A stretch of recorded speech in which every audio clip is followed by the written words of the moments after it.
All right, hello everyone, and welcome to today's Gems of War video.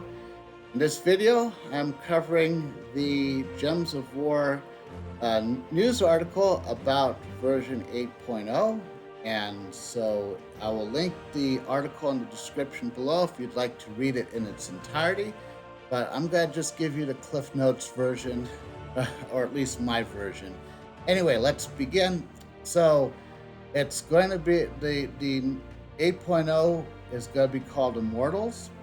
And so I'm assuming since they're rolling up into 8.0, that means that they think they're done with their rework of PvP with this version.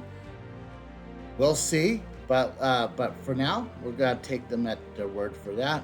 Anyway, there's going to be a new type of mythic troop that's going to be available with 8.0, and that is the Immortals.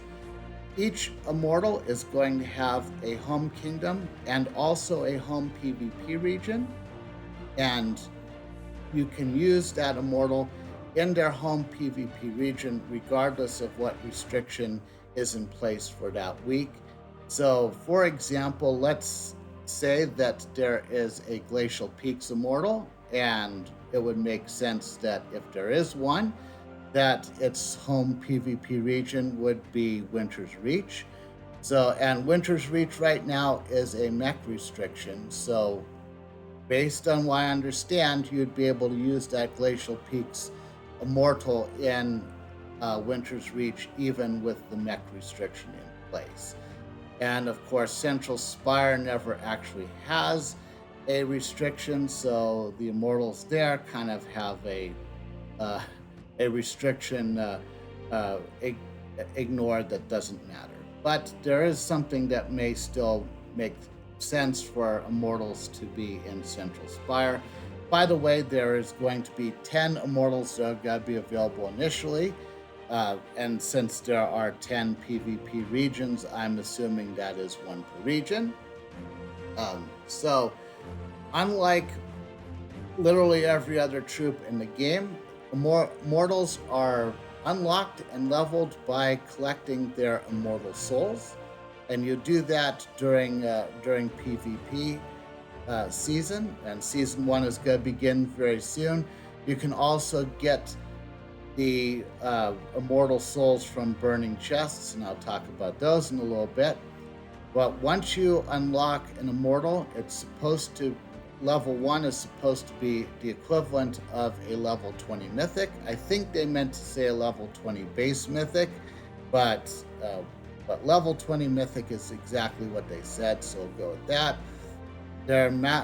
Each Immortal has a maximum level of 30, and you can only use one Immortal in your team at one time. So you can't have a team of all Immortals. That would make sense, I suppose. Now, each Immortal also has a spell that has a boost when used in their region, and that's the only reason why Central Spire Immortals would make sense. Anyway, as you level up your Immortals, your Immortals will get more skill points. That's what we normally would expect. They will also earn their initial traits and their upgraded traits as you level them up, so you don't have to go through a separate process to unlock those.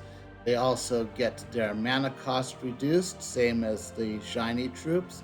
And they also unlock an Immortal weapon and an Immortal pet. And by the time you get to level 30, all of that's going to be fully leveled up, and you get upgraded traits for your Immortal. So that also means that your weapon is fully tempered and your pet is fully leveled up, which is kind of an interesting way to go about it. But that also means that you cannot upgrade or temper any of this stuff through other means. So all the orbs, ingots, etc. aren't going to help you with that. But it's okay.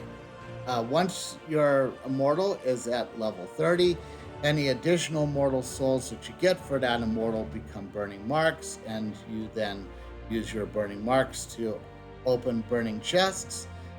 And Burning Chests basically will have one of three things in it. I don't know the percentages. We'll probably see those a little bit later.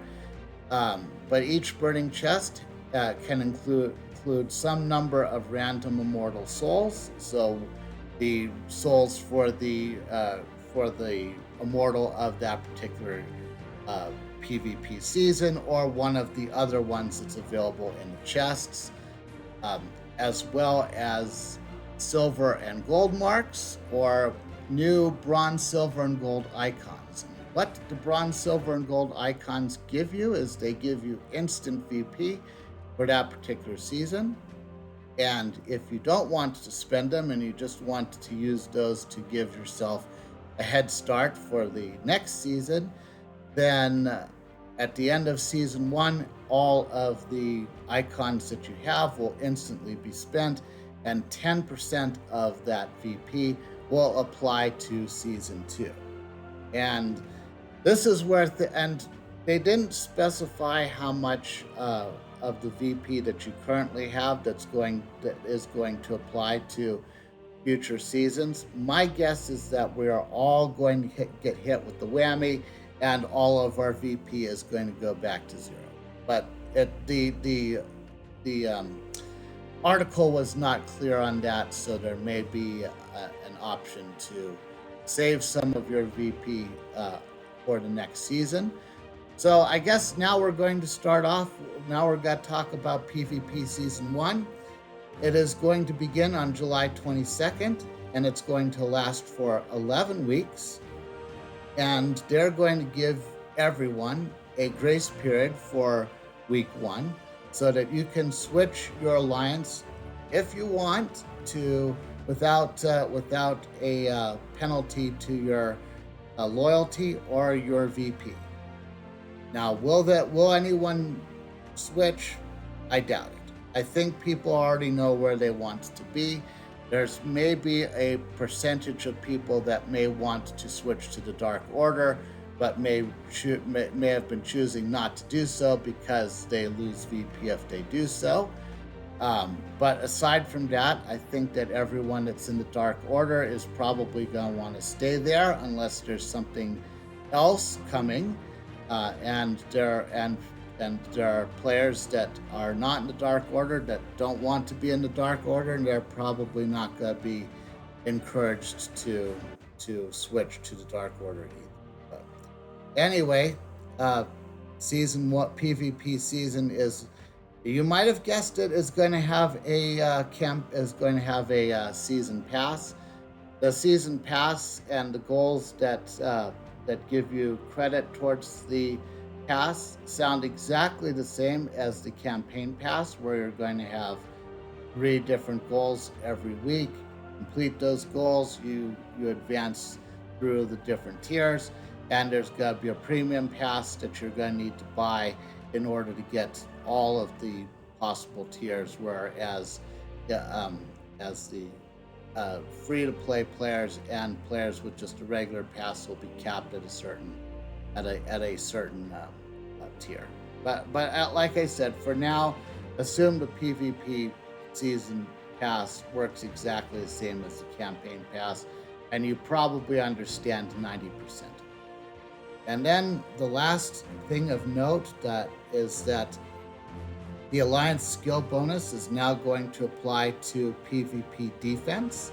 So, and it's going to be the same bonus that was the original offense bonus. So basically everyone who is not in the Dark Order will have 20% skill point bonus applied to their defense. And so that will encourage people to farm Dark Order players because they will have less skill points than everyone else.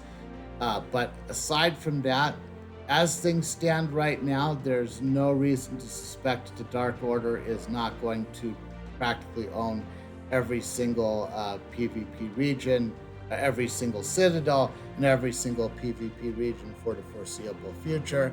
So yes, if you're in the Dark Order, you don't get a defense upgrade. If you're not in the Dark Order, you get 20%. And in the unlikely event that one alliance gets 1 Citadel, and then they will only get 10%. But that's basically it. If you enjoyed this video, please consider leaving a like, subscribe to this channel, and/or follow me on Twitch. And in the comments below, let me know what you think of the upcoming version 8.0, and I'll see you in the next video.